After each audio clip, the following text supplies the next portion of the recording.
Vous êtes-vous déjà retrouvé dans un débat où peu importe la bonne foi que vous mettiez, il était impossible pour vous de vous faire comprendre ou entendre par l'autre personne? Vous êtes-vous déjà retrouvé dans un débat où la tension monte tellement que ça devient un simple combat d'ego et même plus une discussion? Où les arguments sont des balles et où aucun des deux parties ne s'écoute sincèrement? Peut-être même que vous avez déjà débattu avec certaines personnes et que vous vous êtes rendu compte à la fin de votre discussion qu'en fait, depuis le départ, vous étiez d'accord sur le même point, mais que vous n'avez pas compris la définition que l'autre utilisait pour exprimer ses propos. Ces moments, ça peut être de grandes pertes de temps, ils peuvent aussi être très frustrants et détruire de nombreuses amitiés. Les débats mal gérés, ils peuvent même générer la haine. Imaginez si ce genre de débat arrive avec vos proches ou des personnes de votre famille et que vous nuisez sur le long terme à votre relation. Cela serait dommage, non? Et si je vous disais qu'il existe une méthode pour pouvoir débattre tranquillement sans avoir à démontrer des tonnes de faits ni avoir besoin de hausser le ton, une méthode où en simplement posant les bonnes questions, vous pouvez inviter votre interlocuteur à se poser les bonnes questions. Vous pouvez ainsi le faire douter de ses arguments sans l'humilier, mais en l'invitant plutôt à aborder la chose avec une certaine introspection. C'est exactement ce que va permettre le questionnement socratique. C'est une façon de pouvoir débattre tout en préservant son énergie, en restant calme et en préservant aussi ses relations. Dans cette vidéo, je vais vous expliquer le questionnement socratique, pourquoi il est aussi efficace et surtout comment s'en servir et l'appliquer au quotidien. Le questionnement socratique, comme son nom l'indique, vient du philosophe grec Socrate. En résumé, Socrate, il poussait autrui à réviser son propre jugement en lui posant des questions pertinentes. Il ne disait pas « tu as tort » ou « j'ai raison ». Il posait plutôt des questions comme « pourquoi penses-tu cela ? Peux-tu me donner un exemple concret ? Que se passerait-il si c'était faux ?» Le but, là, n'est pas de piéger l'autre personne, mais de l'aider à voir les failles dans son propre raisonnement. Et cela, il faut qu'elle le fasse par elle-même. Il y a deux raisons principales pour lesquelles poser des questions est plus puissant que d'argumenter, ou de même démontrer des preuves. La première raison, c'est parce que les gens, ils détestent avoir tort. Quand vous faites implicitement ou même explicitement comprendre à quelqu'un qu'il est en tort, il va se braquer et défendre sa position, la plupart du temps seulement par ego. Mais si vous leur posez des questions, vous pouvez les pousser à réfléchir sans pour autant qu'ils se sentent attaqués, et au contraire même, ils vont peut-être se sentir compris et écoutés. C'est donc une approche beaucoup plus intelligente et beaucoup plus sereine. Et ensuite, il y a l'illusion d'autonomie. Quand une personne arrive elle-même à la conclusion qu'elle s'est trompée, elle va être beaucoup plus conciliante. Si elle a l'impression que son idée est la sienne et non pas la vôtre, et qu'elle l'a développée par elle-même, elle va pouvoir l'accepter plus aisément que si vous lui infligez de force. En posant des questions, vous évitez le conflit et vous laissez l'autre personne s'embourber dans ses propres incohérences. Avant de débattre, il est absolument crucial de vérifier que vous et votre partenaire ont la même définition des termes clés. Si ce n'est pas fait, vous risquez de parler de choses complètement différentes sans même le savoir. Et cela déboucherait donc dans une terrible perte de temps et un débat inutile. Imaginons que quelqu'un vienne me dire que la justice est subjective. Je lui demanderai « qu'entends-tu exactement par justice ?» Peut-être qu'il parle d'une justice judiciaire ou peut-être d'une justice morale. Si on ne clarifie pas cela, on pourrait passer une grande partie à ne pas être d'accord, simplement parce qu'on n'a pas défini de la même manière notre terme « justice ». Si vous sautez cette étape, vous risquez de vous contredire sans même savoir de quoi l'autre personne parle. Cela va mener à des malentendus et des conflits inutiles.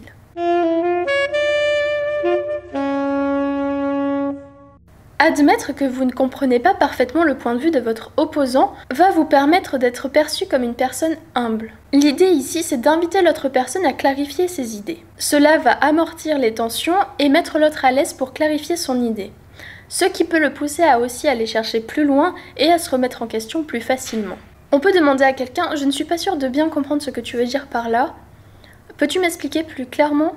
Ce qui nous permet de déceler des failles dans son raisonnement, mais aussi de le mettre en confiance. Et cela va aussi nous aider à clarifier notre perception sur ce qu'il dit, car il se peut aussi qu'on ait mal compris. Si jamais vous venez à négliger ces questions clarificatives, vous risqueriez de vous retrouver dans une situation des plus désagréables. Vous pourriez mal interpréter leurs arguments et même défendre un point qu'ils n'ont jamais eux-mêmes défendu. Et cela pourrait donner l'impression à votre opposant que vous débattez de mauvaise foi. Donc n'hésitez surtout pas à lui poser des questions. C'est toujours très apprécié, donc n'ayez pas peur de le faire. Vous devez absolument comprendre pourquoi votre opposant pense comme il le pense. Est-ce des raisons personnelles ou est-ce parce qu'il a regardé un réel sur Instagram ? En fonction de cela, le débat prendra une tournure totalement différente et votre approche sera nécessairement plus adaptée. Vous devez donc leur poser 2 questions fondamentales. Qu'est-ce qui les a poussés à agir ainsi ? Et quelle est la raison pour laquelle il va penser cela ? Imaginons que quelqu'un vienne me dire que les réseaux détruisent la société.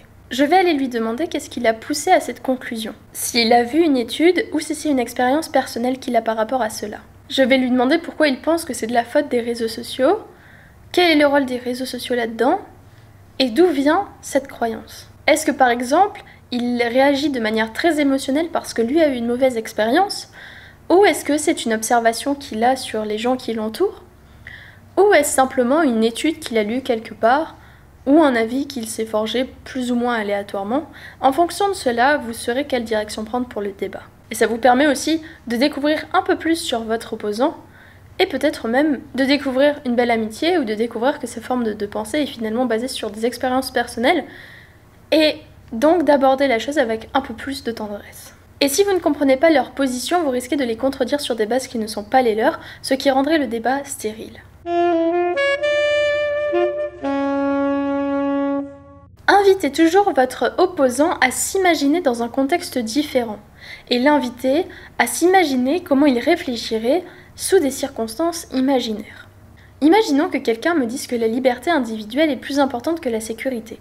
Je pourrais lui demander, s'il vivait dans un pays en guerre, est-ce que la liberté individuelle serait toujours sa priorité ? Peut-être que dans des circonstances défavorables, son goût pour la sécurité prendrait le dessus. Les priorités d'une personne changent en fonction de son environnement et de là où elle a grandi, et de ses prédispositions physiques.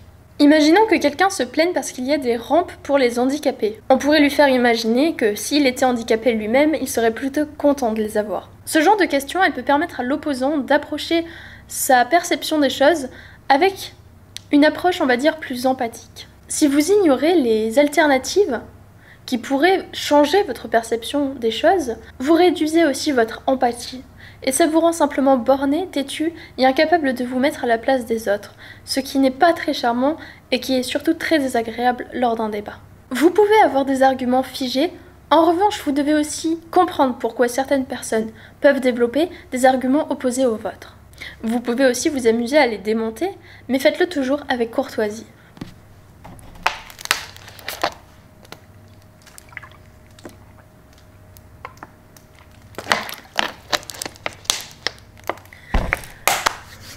Je ne suis pas une IA, je bois de l'eau. Voilà. Ah oui, d'ailleurs j'ai énormément de clientes qui arrêtent pas de me dire que je suis une IA. Je pense que je devrais les prendre en capture d'écran puisque c'est limite une trinde à ce stade-là. Vraiment, je pense que j'ai entre 2 et 5 commentaires par vidéo qui m'accusent d'être une intelligence artificielle. J'ai même des personnes qui sont venues dans mes DM pour me dire super bravo mec, la meuf elle est trop stylée, tu utilises quel logiciel d'IA pour faire ça ? J'hallucine.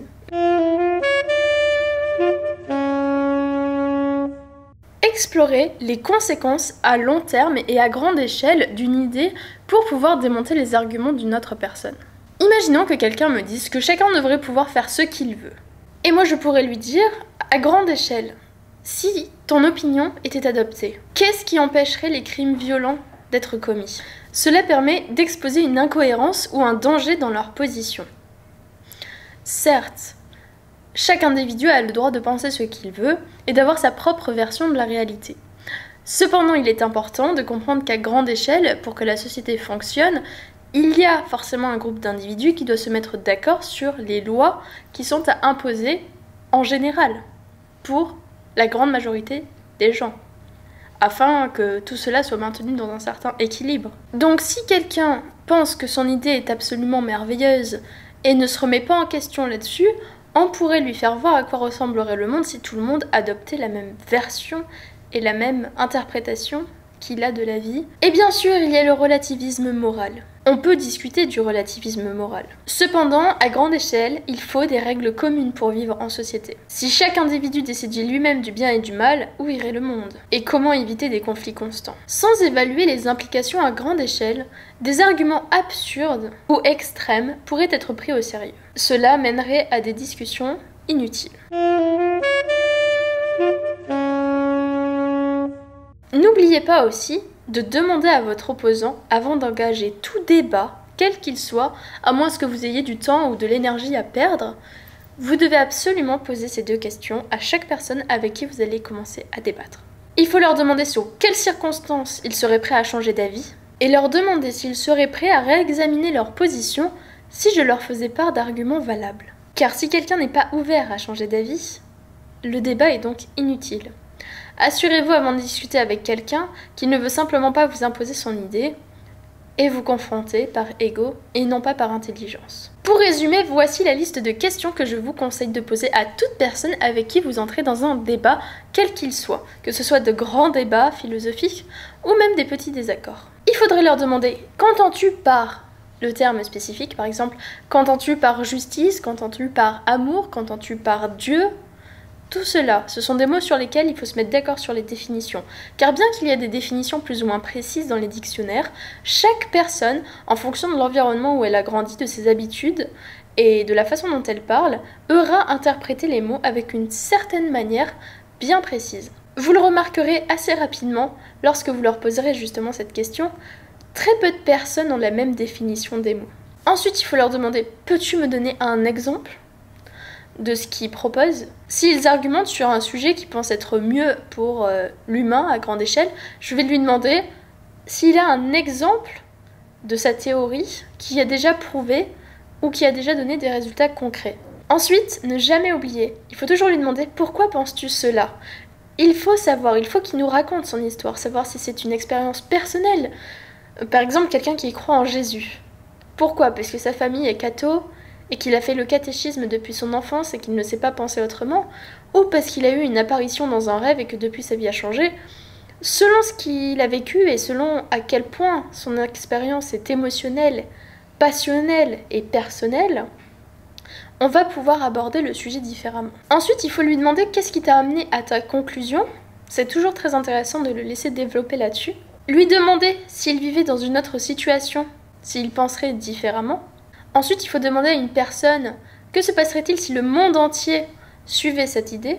Il faut lui demander sous quelles circonstances elle serait prête à changer d'avis. Lorsqu'on voit des contradictions ou qu'on n'est pas sûr de ce qu'elle a dit, il faut lui demander si elle est sûre de ne pas s'être contredite sur le point Y et le point X. Et ça peut toujours être utile parce que des fois, certaines personnes ne se rendent pas compte des propres contradictions qu'elles ont dans leur raisonnement. Donc les mettre en lumière, ça peut vraiment les aider. Et nous aider aussi, puisque quand même le but c'est de gagner le débat. Ensuite, il faut lui demander quels sont les avantages et inconvénients de sa position. Et avant de commencer un débat, s'il est prêt à examiner une autre perspective. Et voilà, maintenant vous savez comment utiliser le questionnement socratique pour naviguer dans n'importe quel débat. Vous n'aurez plus besoin de crier plus fort ou de mémoriser des tonnes de faits. Et il vous suffira de poser les bonnes questions avec le bon ton. Je rappelle quelques principes cependant qui sont très importants. Vous devez écouter activement votre opposant. Avant de poser des questions, vous devez écouter l'argumentaire de l'autre personne. C'est essentiel pour comprendre ses points faibles et pouvoir rebondir intelligemment sur ses arguments. Si lorsqu'elle parle, vous pensez juste à ce que vous allez dire après pour défendre votre position, le débat ne sera que très peu intéressant. Ensuite, il faut poser les questions ouvertes que je vous ai proposé de poser, et puis bien d'autres si vous en êtes inspiré. Il faut creuser les incohérences. Si vous repérez une contradiction, demandez des éclaircissements. Par exemple, tout à l'heure tu as dit X, maintenant tu me dis Y. Comment expliques-tu cela? Et surtout, ne soyez pas agressif. Je sais que ça peut être blessant et que c'est difficile de se remettre en question, qu'en plus le cerveau il a sa zone de confort dans laquelle il ne veut pas sortir, et que les personnes confondent leur identité avec leurs valeurs, et qu'elles ont du mal à se détacher de ce qu'elles ont appris ou de ce avec quoi elles se sont construites pour se remettre en question et s'améliorer. C'est très difficile pour une personne de se regarder sincèrement et de faire les efforts nécessaires pour changer et aussi de s'ouvrir à d'autres perspectives et d'autres arguments. Et les enfants de base, quand ils naissent, ils ont rarement cela, à moins qu'ils se positionnent sur ce que disent leurs parents, Mais généralement, ils sont beaucoup plus ouverts et beaucoup plus curieux. C'est les adultes qui vont développer ce besoin assez mordant de défendre leur position.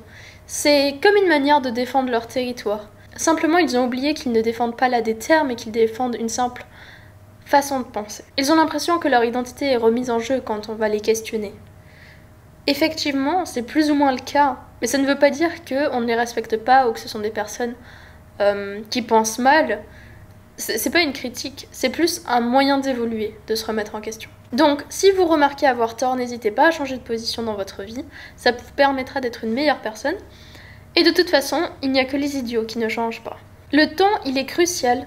Vous ne devez jamais vous attaquer à l'autre personne directement, ni être agressif. Vous devez poser vos questions avec curiosité et respect. L'autre personne en face de vous est un humain qui a tout autant envie d'avoir raison que vous, et qui a aussi ses raisons de croire ce qu'il croit. Si vous rentrez dans un débat pour humilier l'autre personne, remettez-vous en question. Si vous avez aimé cette vidéo, je vais vous inviter à mettre un like et à vous abonner. Si c'est déjà le cas et que vous faites déjà partie de mes abonnés, sachez que je suis trop heureuse. Genre vraiment, c'est trop bien. Et surtout, n'hésitez pas à venir me contacter sur Instagram si vous avez quelconque question ou quelconque besoin, ça me ferait un plaisir de répondre. J'ai de plus en plus de demandes, donc si je prends un peu de temps à répondre, c'est tout à fait normal, ne vous en inquiétez pas. Sur ma chaîne, au cas où si vous ne le savez pas, je parle de philosophie, de psychologie, de littérature et de plein d'autres petits sujets qui peuvent nous aider à devenir des meilleures personnes. Je précise aussi que j'ai écrit un livre qui est disponible en description, gratuitement, je l'ai publié sur Wattpad. De base, il est plus pour un public fille de 14-25 ans, mais je pense qu'il peut aussi plaire aux hommes, car j'essaie tout de même de créer des personnages masculins assez percutants. Et c'est une situation qui peut intéresser, je pense, tout le monde. Pour vous résumer un petit peu, Aline, une jeune orpheline de 17 ans, fuit sa famille adoptive et les institutions car elle s'est endettée en envoyant 3 filles à l'hôpital. Et elle rencontre Altaïr Iranov, un homme de la Bratva russe, un tueur à gages. Le pays est sous occupation russe depuis 3 ans, et ensemble, ils vont vivre pas mal d'aventures. Sur ce, je vous souhaite une très belle soirée ou très belle journée. Je vous souhaite tout le meilleur, et on se retrouve dans une prochaine vidéo. Ciao!